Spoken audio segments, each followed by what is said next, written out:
بسم اللہ الرحمن الرحیم۔ السلام علیکم ناظرین، اہل سنت دیوبند کے ایک عالم ہیں، مفتی ہیں اور مشہور ہیں بندیالوی صاحب۔ انہوں نے امامت کے عقیدے کے خلاف ایک کلپ ریکارڈ کیا ہے، اور ظاہر ہے وہ جو دعوے کرتے ہیں اور دعووں کے مجھ سے تو لگتا ہے شاید بڑے علمی دلائل وہ لے کے آئے ہوں، لیکن تعجب یہ ہے، میں نہیں چاہتا کسی کے اوپر میں جھرا کروں یا کسی کی توہین کروں، لیکن آپ جا کے وہ کلپ دیکھ لیں، آپ خود ہی فیصلہ کر لیں کہ ان کے دلائل کتنے حد تک جو ہے وہ قوی ہیں، کیا وہ دلائل ہیں بھی یا نہیں۔ سب سے پہلی بات تو یہ ہے، انہوں نے اپنی گفتگو کا آغاز ہی ائمہ اطہار علیہم السلام کے ناموں سے کیا ہے، اور ائمہ اطہار کے نام لے رہے ہیں۔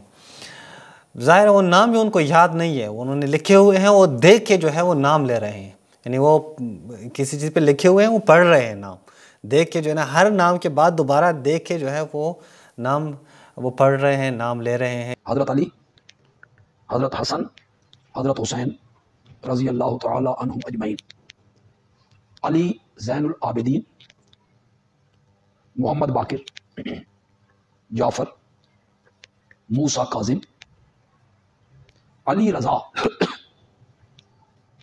محمد تقی، علی نقی،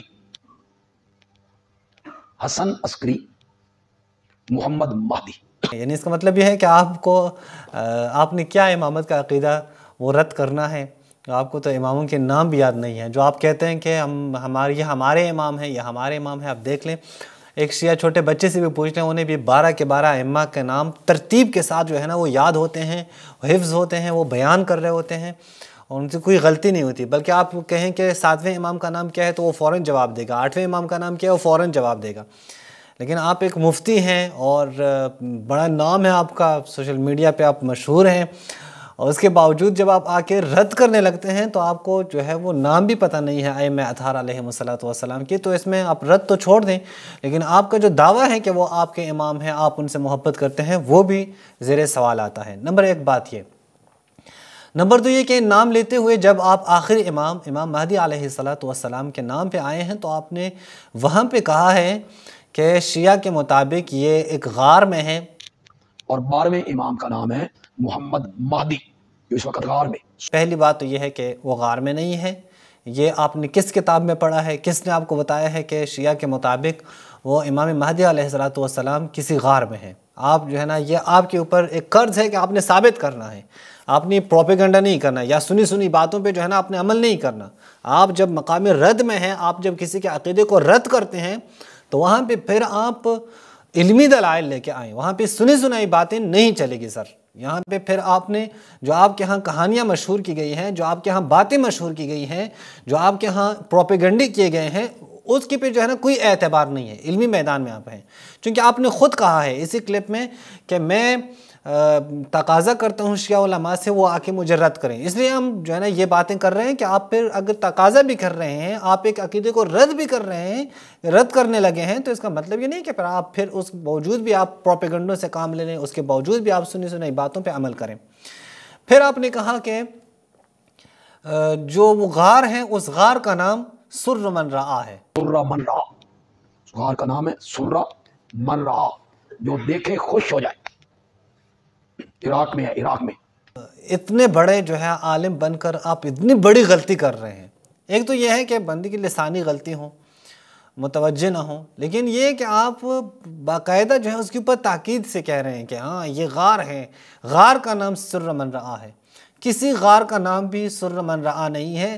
سر من رعا یہ شہر کا نام ہے بھائی، یہ میں آپ کو کیسے بتاؤں؟ اگر کسی کو شہر کا نام بھی پتہ نہ ہو، شہر کا نام اٹھا کے جو ہے نا ایک غار کو دے رہے ہیں، اور ایک مشہور شہر ہیں، بلکہ اسلامک دارالحکومت کے، اسلامک خلافت کے، کہ جو بنی عباس کی جو خلافت تھی، جو کہتے تھے کہ یہ اسلامی خلافت ہے، تو اس کے دارالحکومت ہیں، یعنی وہ بنائی گئی ہیں دارالحکومت کے لیے، خلیفہ عباسی نے دارالحکومت کے لیے وہ شہر بنایا تھا۔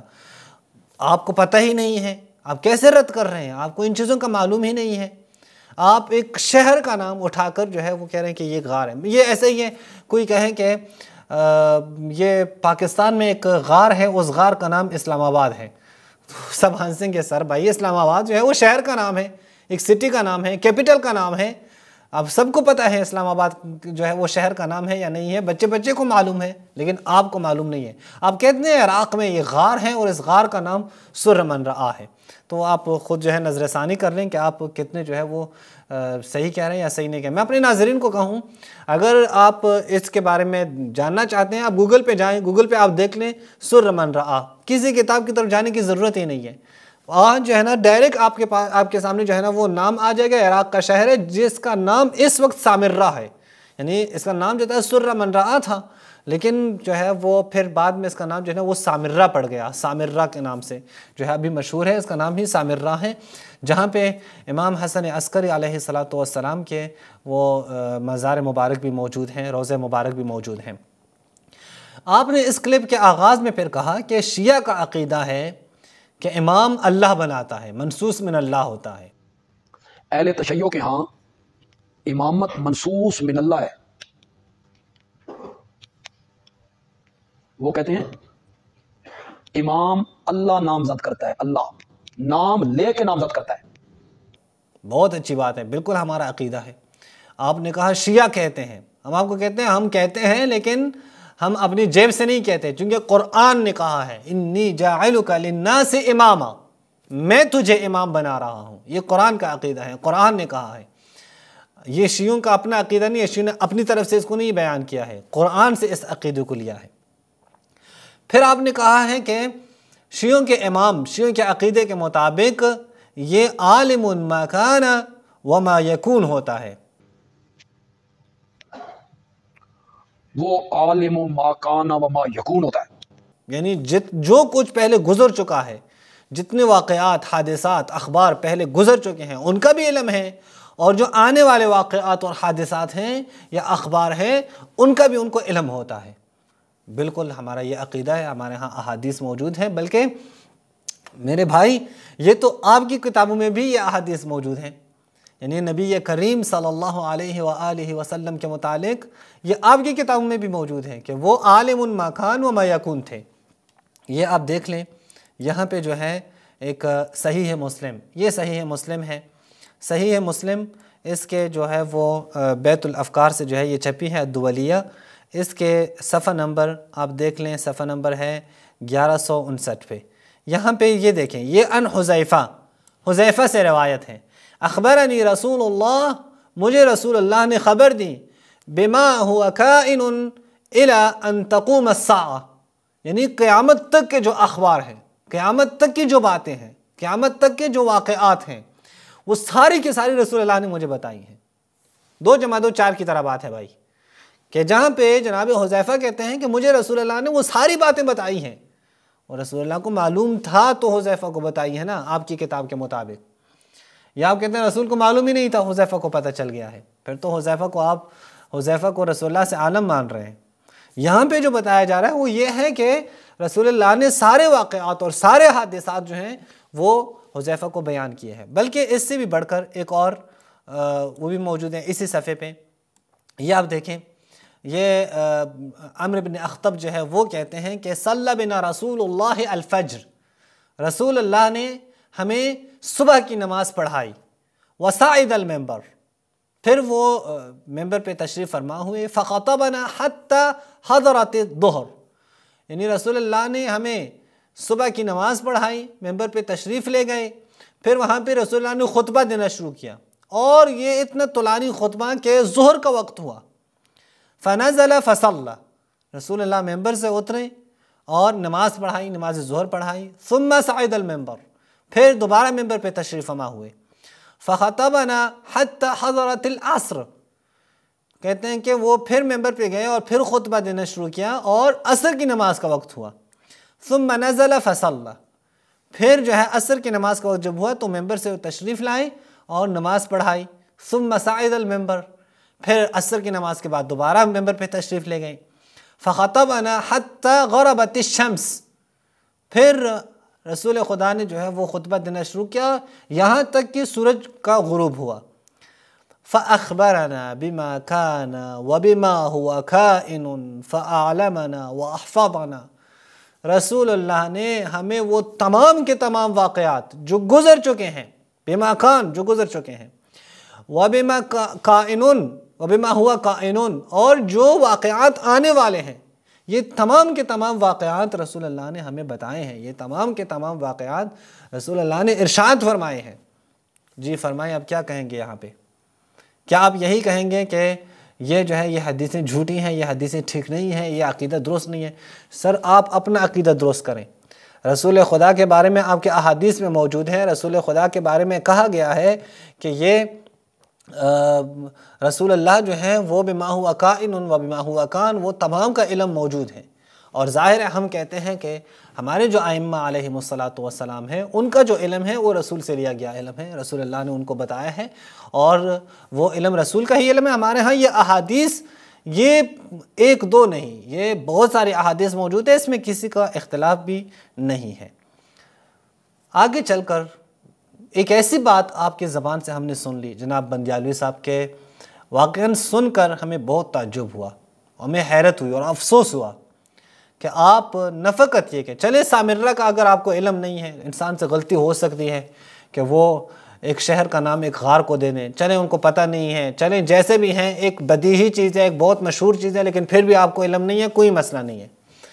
لیکن جب ایک انسان غلط بیانی کرے اور خیانت سے کام لے، اس انسان سے کبھی بھی توقع نہ رکھیں کہ وہ آپ کو حق کی طرف آپ کو گائیڈ کرے۔ جب ایک انسان بددیانی کرے، جب ایک انسان جھوٹ و مکر و فریب سے کام لے، وہ اس انسان سے اب کبھی بھی یہ توقع نہ رکھیں کہ کبھی وہ آپ کو کیا کریں، وہ آپ کو حق کی طرف بلائے۔ وہ خود مکر و فریب والا آدمی ہے، وہ خود مکر و فریب سے کام لیتا ہے، وہ خود جھوٹ کا سہارا لیتا ہے، وہ خود تہمتوں کا سہارا لیتا ہے، اور پھر اس کو آپ علمی بحث کا نام بھی دے دیتے ہیں۔ تو یہ علمی بحث تو نہیں ہے بھائی۔ اگر جھوٹ، مکر و فریب، بددیانتی، خیانت، اس کو آپ علمی بحث کہتے ہیں تو پھر آپ کے لیے مبارک ہو، یہ تو پھر علمی بحث نہیں ہے۔ آپ نے یہاں پہ کہا ہے کہ شیعوں کا عقیدہ ہے کہ امام کے اوپر وحی ہوتی ہے اور اس پر کتاب اترتی ہے، اسے کتاب دی جاتی ہے، اس پر وحی اترتی، اسے کتاب ملتی۔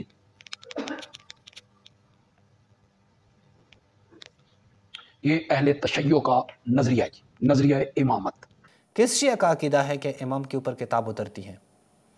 کس شیعہ نے آج تک لکھا ہے کہ ائمہ جو ہے ان کے اوپر جس طرح رسول اللہ کے اوپر قرآن نازل ہوا ہے، اسی طرح ائمہ اہل بیت کے اوپر آسمان سے کتابیں نازل ہوتی ہیں؟ وہ آپ بیان کریں، سامنے لائیں، وہی ہوتی ہیں، اس سے آپ کا کیا مراد ہے؟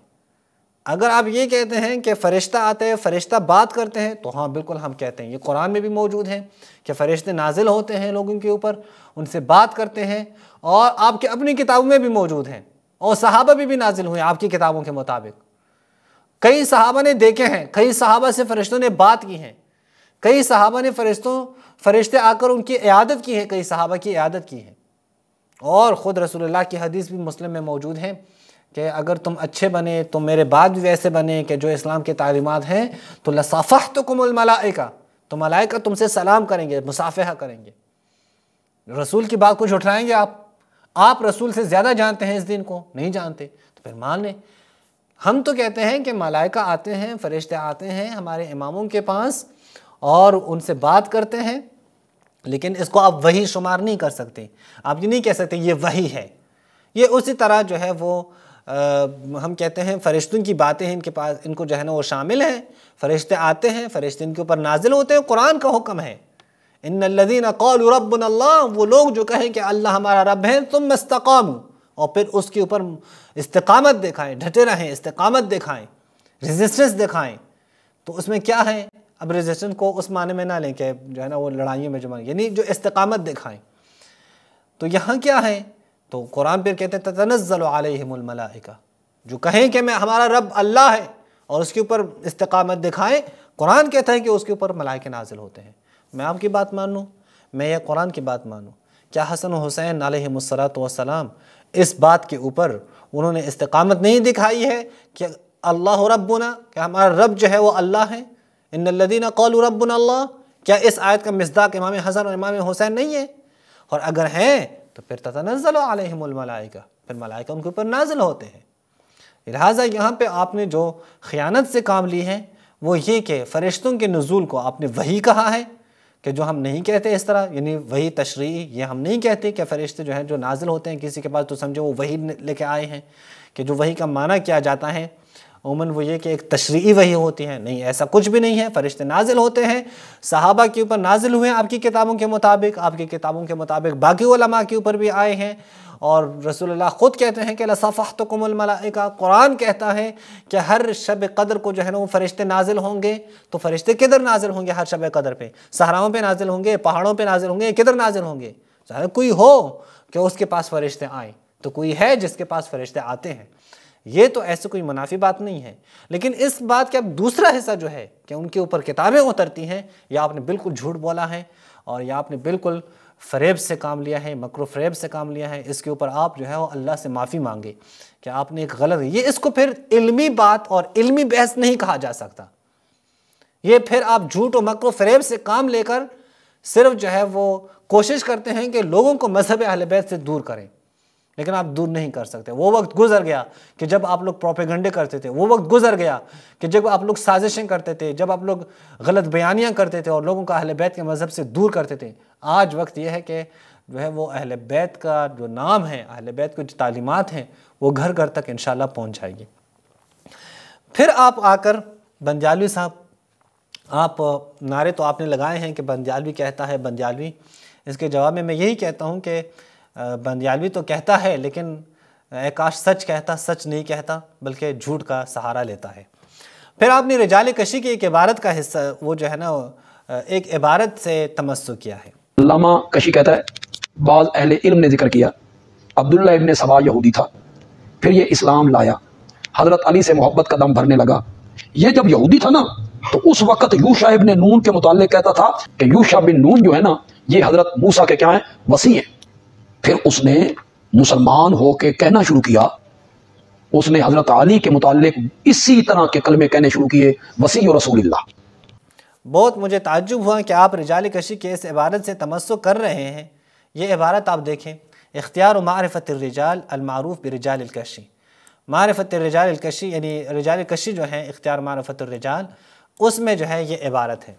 یہ عبارت آپ دیکھیں، یہاں پہ انہوں نے کیا جو عبارت بیان کی ہے وہ آپ دیکھیں، وَذَكَرَ بعض نے ذکر کیا، بعض نے بیان کیا ہے۔ یہ علامہ کشی رحمۃ اللہ علیہ فرماتے ہیں ان عبداللہ ابن سبا، جو عبداللہ ابن سبا ہے، کان یہودیاً، وہ یہودی تھا۔ عبداللہ ابن سبا پہلے یہودی تھا، فَأَسْلَمَ وَوَالَ عَلِيًّا، پھر اس نے اسلام لایا اور مولا علی علیہ السلام کے جو ہے نا وہ ولایت کو اختیار کیا، ان کو ماننا شروع کیا۔ اب یہ آپ دیکھ لیں پوری بات، وَكَانَ يَقُولُ وَهُوَ عَلَى يَهُودِيَّتِهِ۔ اچھا میں اس کو جو ہے نا نہیں پڑھنا چاہتا چونکہ آپ نے وہ مفتی صاحب کے زبان سے سن لی، جو بندیالوی صاحب کے زبان سے۔ بندیالوی صاحب نے یہاں پہ استدلال کیا ہے کہ یہ جو ذکر ہے انہوں نے خود مان لیا ہے کہ یہ جو عبداللہ بن سبا ہے وہ ایسا ہی ہے۔ اور سر یہ نہیں ہوتا، آپ اگر علمی ہیں تو کم سے کم آپ اس سے استدلال نہ کرتے، اس عبارت سے، یعنی آپ کے پاس کچھ بھی نہیں ہوتا، علمی میادین میں یہ چیزیں جو ہے وہ نہیں شمار کی جاتی کہ آپ اس صرف ذکر بعض یہاں سے آپ استدلال کرتے ہیں۔ اچھا مجھے آپ بتا دیں یہ جو ذکر بعض ہے یہ کون ہے؟ علامہ کشی نے جو کہا ہے کہ وَذَكَرَ بَعْضٌ، یا آپ کے مطابق وَذَكَرَ اہل العلم، تو کون سے اہل العلم ہے؟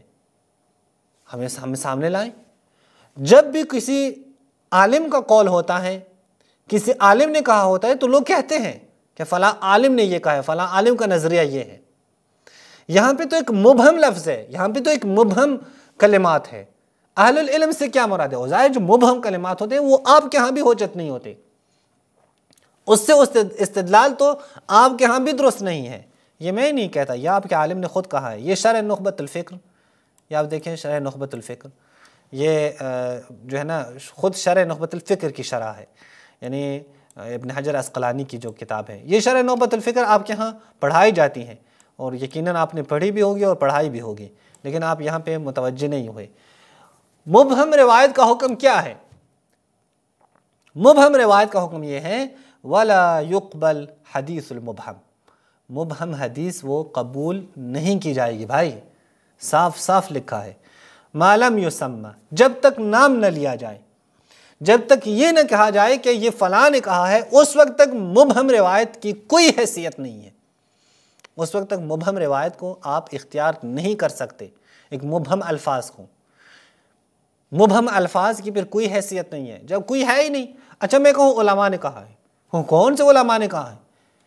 میں کہوں کہ مثلا وہابی علماء کہتے ہیں، کوئی بھی بات آ کے لے کے آؤں، تو آپ کیا کہتے ہیں؟ جی ثابت کریں کون سے وہابی علماء نے کہا ہے، آپ کو یہ حق ہے نا۔ تو یہاں پہ جو کہا گیا ہے کہ وَذَكَرَ أَهْلُ الْعِلْمِ وَذَكَرَ بَعْضٌ، تو بتا دیں کون سے وہ افراد کون ہیں۔ تو یہاں پہ جو ہے وہ مراد نہیں لی جا سکتی بھائی، یعنی یہ تو بالکل واضح ہے کہ اس مبہم الفاظ سے، مبہم کلمات سے آپ نتیجہ نہیں لے سکتے، آپ استدلال نہیں کر سکتے۔ کون سے وہ اہل العلم ہیں، کون سے علماء ہیں، کون سے وہ بعض ہیں، کہاں سے ان کا تعلق ہے، وہ خود اس عبارت کے اینڈ پہ انہوں نے کہا ہے کہ مخالفین ہیں جو اس ایسی عبارت نقل کر کے یہاں سے پھر شیعوں کو تانا دیتے ہیں کہ شیعہ جو ہے وہ یہودیت سے جو ہے وہ یہودیت کا نتیجہ ہے، اور پھر آپ نے اس کو بڑے جو ہے نا انداز سے بیان کیا ہے جیسے آپ ثابت کر چکے ہیں کہ شیعت یہودیت کا نتیجہ ہے۔ کہتا ہے فمن ہا ہنا قال من خالف الشیعۃ، اسی وجہ سے جو شیعوں کے مخالف ہیں وہ کہتے ہیں اصل التشیع ماخوذ من الیہودیت، کہ اہل تشیع کا جو اصل ہے یہ کہاں سے لیا گیا ہے؟ میں آپ کو بتاؤں مفتی صاحب یہودیت کا نتیجہ کون ہے؟ میں آپ کو بتاؤں یہودیت کے جو وہ تعلیمات ہیں وہ کن کے ہاں پائے جاتے ہیں۔ میں کوئی ذکر بعض والے الفاظ نہیں لاتا، میں مبہم کلمات نہیں لاتا، میں آپ کے بہت ٹاپ لیول کے جو علماء ہیں، جن کے نام آپ لوگ روزانہ اپنے درسوں میں لیتے ہیں، ان کے جو ہے وہ عبارات ابھی نقل کرتا ہوں۔ آپ کو معلوم ہوگا کہ یہودیت کے اثرات، یہودیت کے تعلیمات آپ کے ہاں کتنے زیادہ ہیں، ہمارے ہاں تو ہے ہی نہیں۔ ہم تو صاف صاف کہتے ہیں کہ اگر کوئی روایت ہے، کوئی حدیث ہیں جو قرآن مجید کی مخالفت میں ہوں، اسے ہم رد کر دیں گے، اسے ہم دیوار پہ ماریں گے۔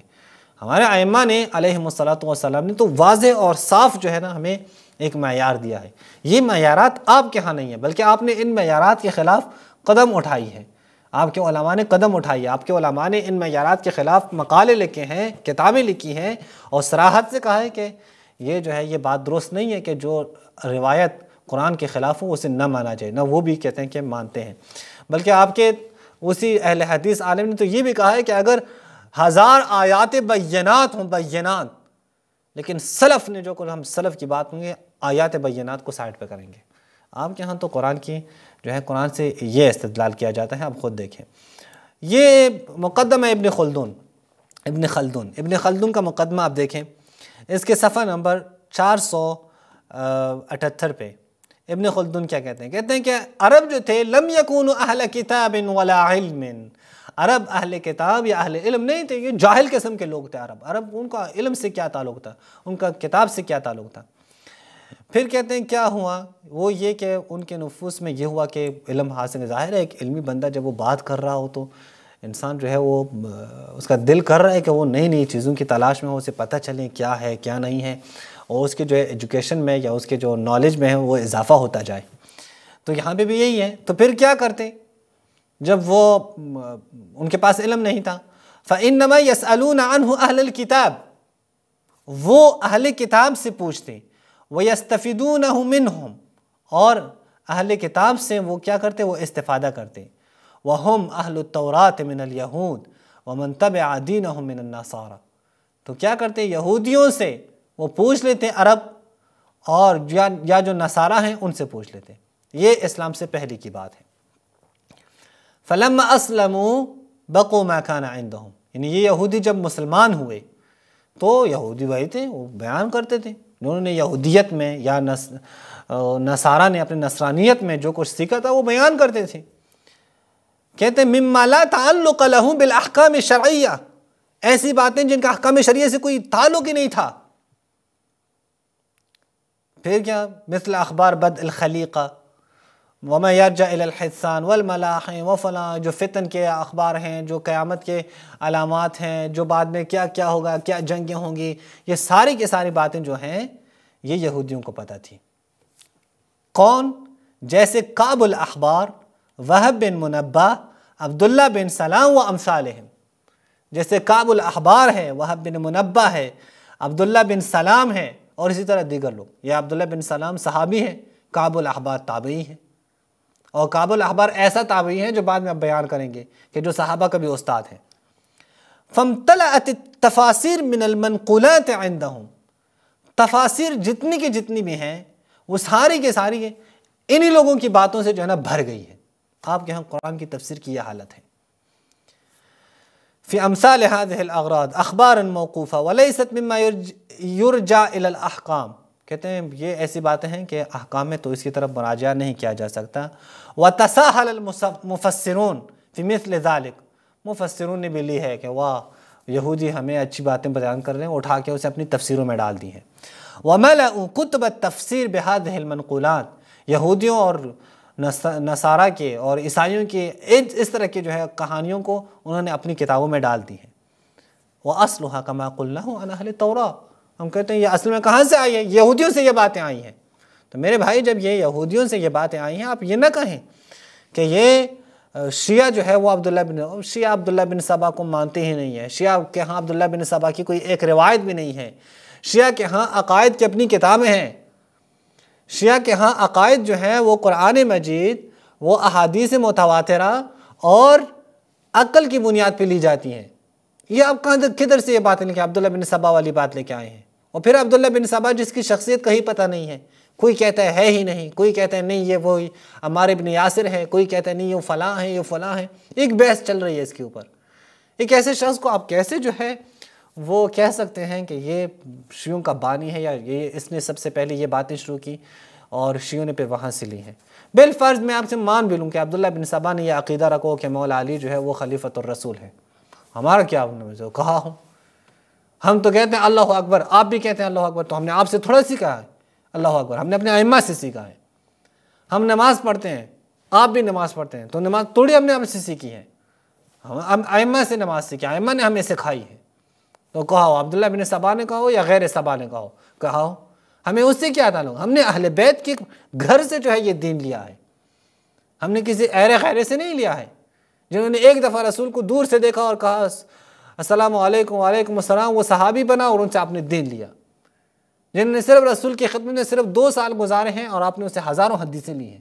نہیں، ہم نے اہل بیت کے، ہم نے رسول کے گھرانے سے یہ دین لیا ہے. یا اب ذہبی کو دیکھیں، یہ سیر اعلام النبلاء، امام شمس الدین الذہبی، جلد 40 یعنی تیسری جلد پہ صفحہ نمبر 489 پہ اب دیکھیں کعب الاحبار. یہ کعب الاحبار کون ہے؟ دیکھیں کعب یہ یمانی ہے، یہ علامہ ہے، یہ حبر ہے. الذی کان یہودیا فاسلم، یہ یہودی تھا پہلے، پھر مسلمان ہوا نبی کریم کے وفات کے بعد. وقدم المدینہ من الیمن، یمن سے یہ مدینہ آیا فی ایام عمر، جناب عمر کے زمانے میں. فجالس اصحاب محمد، رسول اللہ کے اصحاب کے ساتھ یہ بیٹھا.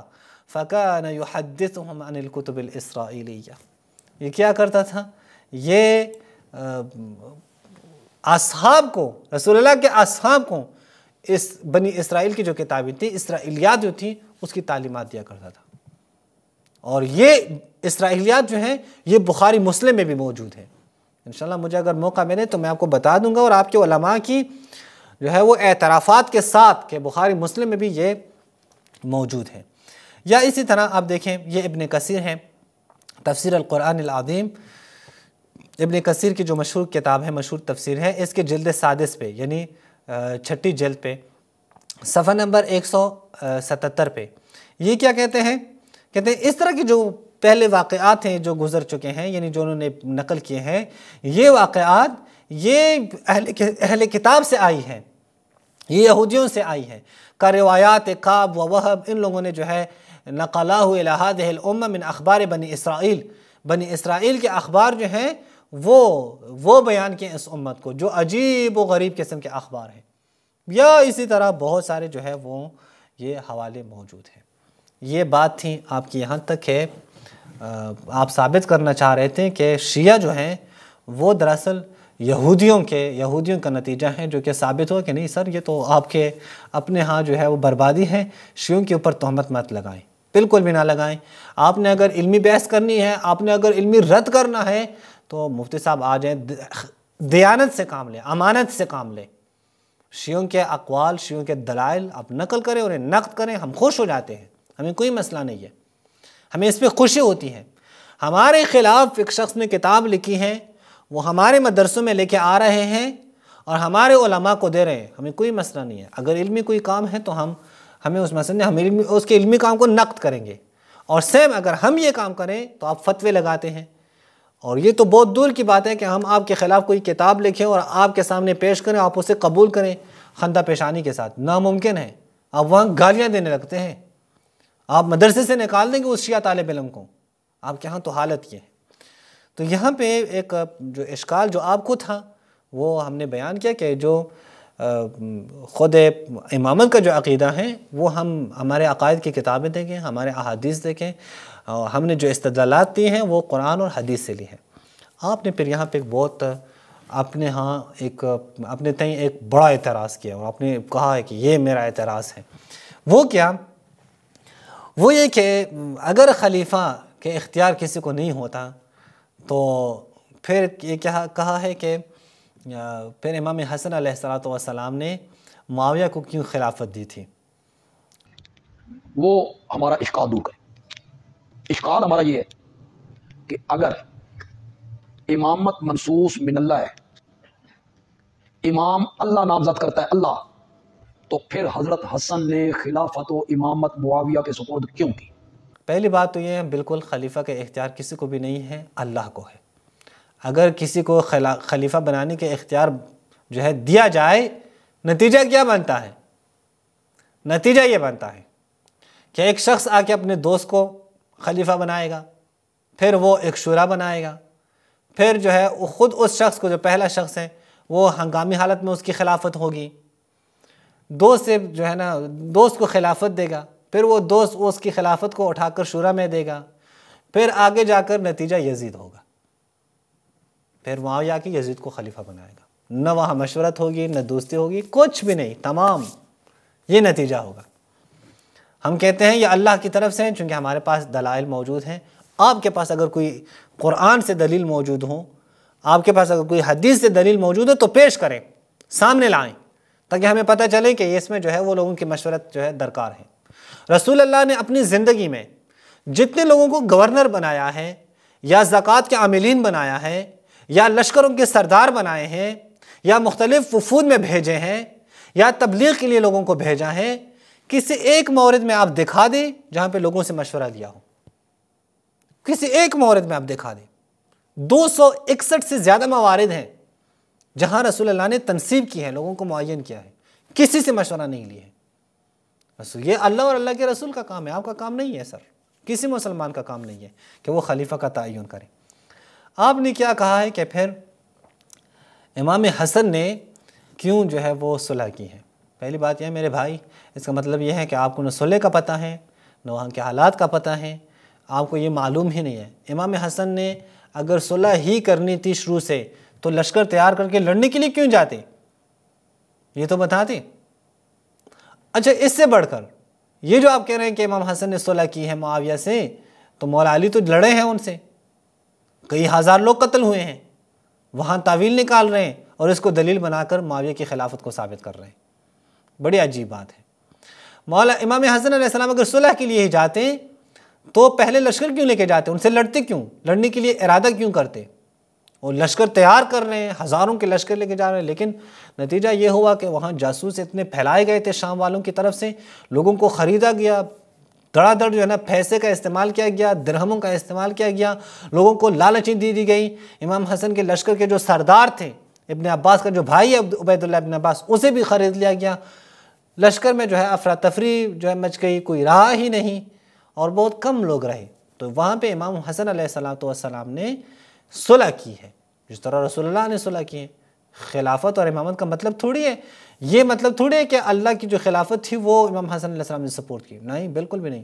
شرائط دیکھیں، اس شرائط کے مطابق امام حسن علیہ السلام نے حکومت دیا، اور ظاہر ہے امام حسن کے پاس جب کوئی رہا ہی نہیں کچھ شیعوں کے علاوہ، تو وہاں پہ امام نے جو صلح کی ہے، اس صلح سے امام علیہ السلام نے بہت سارے شیعوں کا خون بچایا ہے، ورنہ سارے لوگ تو اکثر جو لشکر کے جو لوگ تھے جو امام کی امامت سے غافل تھے، ان کو پتہ نہیں تھا کہ یہ الہی امامت ہے، یا مانتے نہیں تھے، وہ تو فروخت ہو چکے تھے، تو بچے تھے بہت کم افراد، وہ اگر لڑتے تو وہ شہید ہو جاتے تو کوئی بچتا ہی نہیں، چونکہ یہ مورد یہاں تھا کہ یہاں تشیع کی حفاظت کی جائے، یہاں فکر الہی کی حفاظت کی جائے۔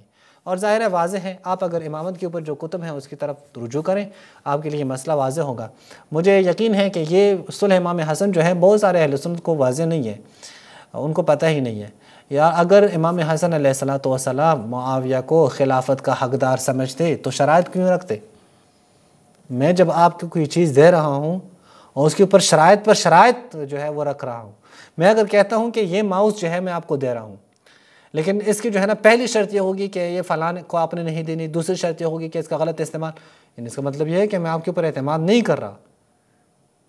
تو اگر مستحق سمجھتے کہ یہ خلافت کا مستحق ہے تو یہ شرائط کیوں رکھے ہیں؟ اور انہی شرائط نے لوگوں کو ایکسپوز کیا ہے، بعد میں شرائط پہ عمل نہیں ہوا، اور آج بھی الحمدللہ خود اہل سنت میں ایسے لوگ موجود ہیں جن کو واضح ہوا ہے کہ نہیں بات درست ہے، کہ وہ لوگ جو تھے وہ بہانے بنا رہے تھے کہ حضرت عثمان کے قتل کا قصاص لینا ہے یا فلاں لینا ہے، دراصل وہ حکومت کے چکر میں تھے۔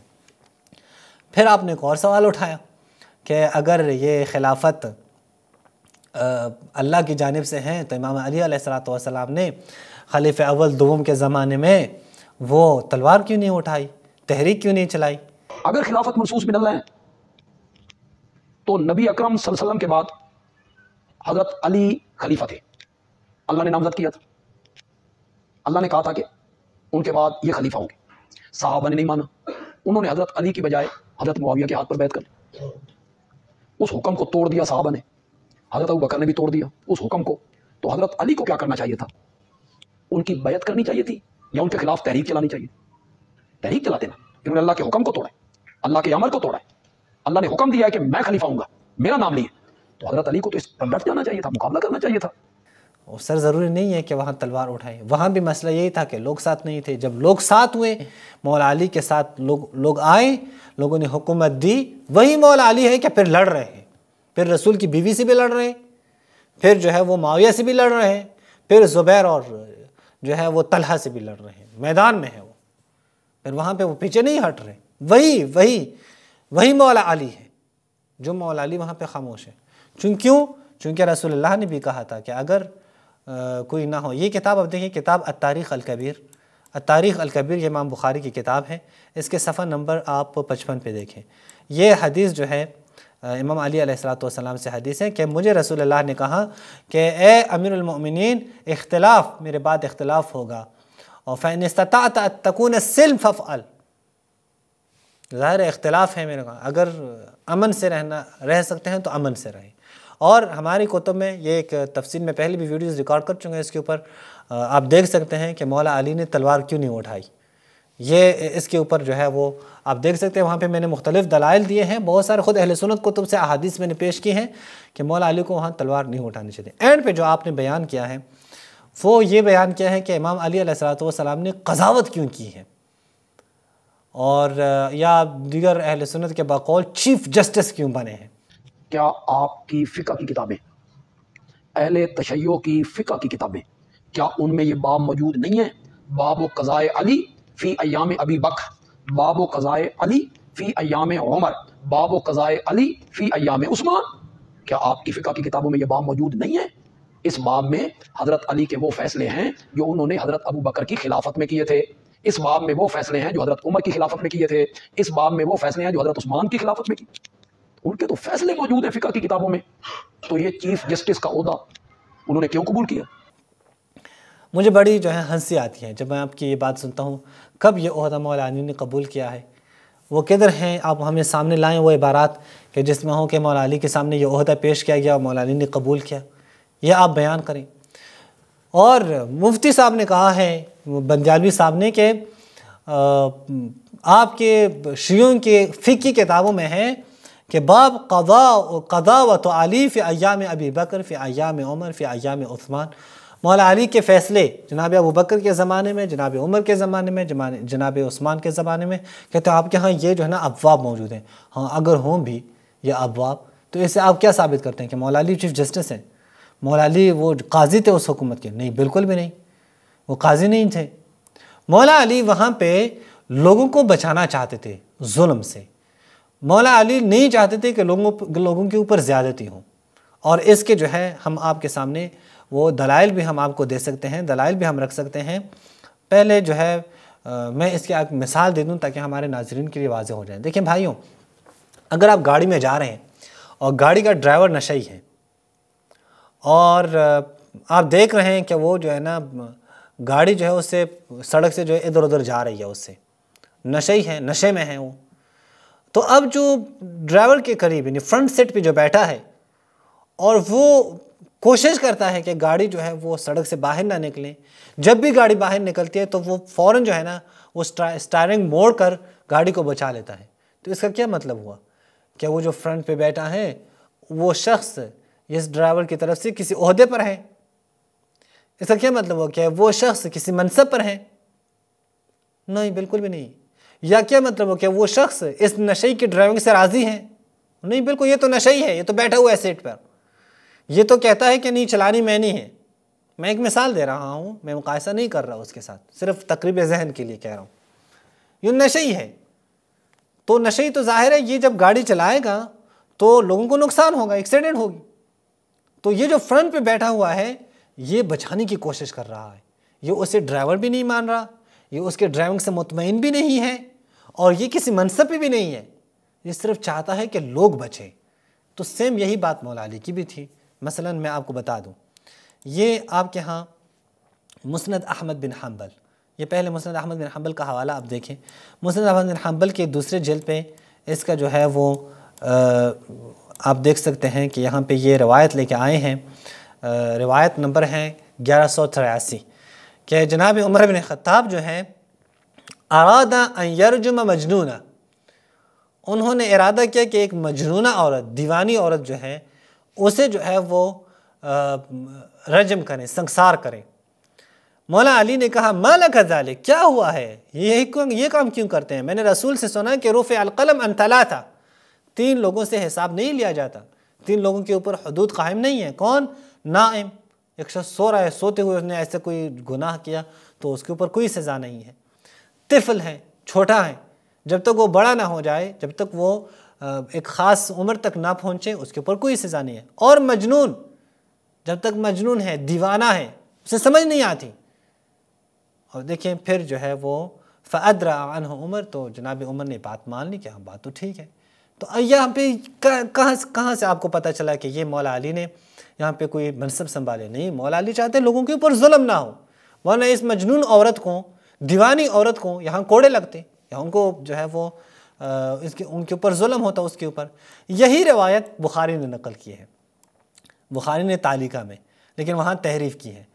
وقال علی لعمر، جناب مولا علی علیہ السلام نے جناب عمر کو کہا کہ کیا تم نہیں جانتے کہ قلم جو ہے وہ مجنون سے مرفوع ہے، یعنی مجنون سے حساب نہیں لیا جاتا.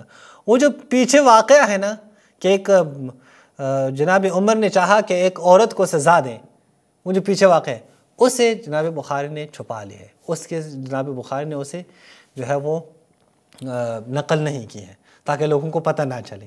حالانکہ وہ مسند احمد بن حنبل نے، جو خود بخاری سے پہلے ہے، احمد بن حنبل بخاری کے استاد ہیں، وہ بیان کر رہے ہیں، وہ لکھ رہے ہیں، لیکن امام بخاری نہیں لکھ رہے. یہ دلائل تھے مفتی بندیالوی کے کہ ہم نے جواب دے دیا، اور ہمارے بہت سارے اعتراضات ان کے پر رہ گئے. امید ہے انشاءاللہ ہمارے اعتراضات کے وہ جواب دیں گے. وآخر دعوانا الحمدللہ رب العالمین.